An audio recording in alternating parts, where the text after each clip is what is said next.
Karbala series episode 8 پیاس کا امتحان۔ السلام علیکم، میرے چینل قرآن اور سنت میں آپ سبھی کا دل سے خیر مقدم کرتی ہوں۔ 7 محرم کو فرات کا پانی امام حسین علیہ السلام کے خیمے پر بند کر دیا گیا۔ دشمن نے دریا پر پہرا بٹھا دیا اور حکم دیا گیا کہ امام حسین علیہ السلام، ان کے اہل بیت اور ساتھیوں کو ایک قطرہ پانی بھی نہ ملنے پائے۔ 8 محرم تک پیاس اپنی شدت اختیار کر چکی تھی۔ کربلا کی تپتی ہوئی ریت پر بچوں کی پیاس بھری صدائیں گونجنے لگی تھیں۔ سکینہ علیہ السلام اور دوسرے بچے بار بار صرف ایک ہی سوال کرتے: بابا پانی کب ملے گا؟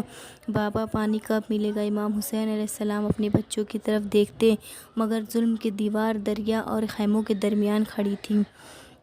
حضرت عباس علیہ السلام، جو علمدار وفا تھے، بچوں کی پیاس دیکھ کر بے چین ہو جاتے۔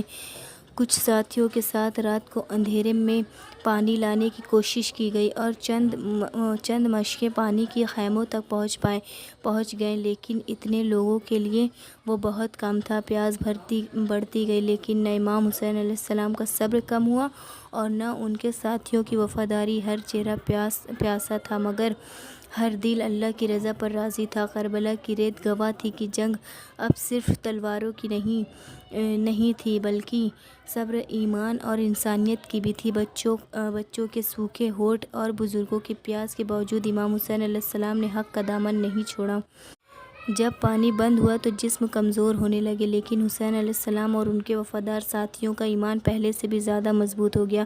کربلا میں پیاس صرف ایک مشکل نہیں تھی، بلکہ حق اور صبر کا سب سے بڑا امتحان تھا۔ 9 محرم کو یزیدی لشکر نے جنگ کی تیاری تیز کر دی۔ جب امام حسین علیہ السلام کو پتہ چلا کہ دشمن حملہ کرنے والا ہے تو آپ نے ایک رات کی مہلت مانگی تاکہ اللہ کی عبادت، دعا اور قرآن کی تلاوت کریں۔ اس رات امام حسین علیہ السلام نے اپنے ساتھیوں کو جمع کر کے فرمایا کہ دشمن مجھے چاہتا ہے، جو جانا چاہے چلا جائے، مگر ہر ساتھی نے وفاداری کا اظہار کیا اور کہا کہ ہم آپ کو کبھی تنہا نہیں چھوڑیں گے، چاہے ہماری جان رہے یا نہ رہے۔ حضرت عباس علیہ السلام، حضرت علی اکبر علیہ السلام، حضرت قاسم علیہ السلام اور دوسرے وفادار ساتھیوں نے اپنی جان قربان کرنے کا عہد دہرایا۔ کربلا کی وہ رات عبادت، دعا اور وفاداری کی مثال بن گئی۔ حضرت عباس علیہ السلام اپنے بھائی امام حسین علیہ السلام کے پاس کھڑے تھے۔ حضرت علی اکبر علیہ السلام اللہ کی حمد میں مشغول تھے اور حضرت جوان قاسم ابن حسن علیہ السلام شہادت کا انتظار کر رہے تھے۔ اگر آپ نے ابھی تک میرے چینل کو سبسکرائب نہیں کیا تو پلیز سبسکرائب کریں۔ ایسی اور ویڈیوز کے لیے انشاءاللہ ملیں گے ایپیسوڈ 10 میں، شب عاشوراء، وفا کی آخری رات۔ انشاءاللہ خدا حافظ۔ انشاءاللہ ایپیسوڈ 10 میں بات ہوگی چراغ بجھانے کو لے کر اور کس کو جنگ کی اجازت ملی۔ خدا حافظ۔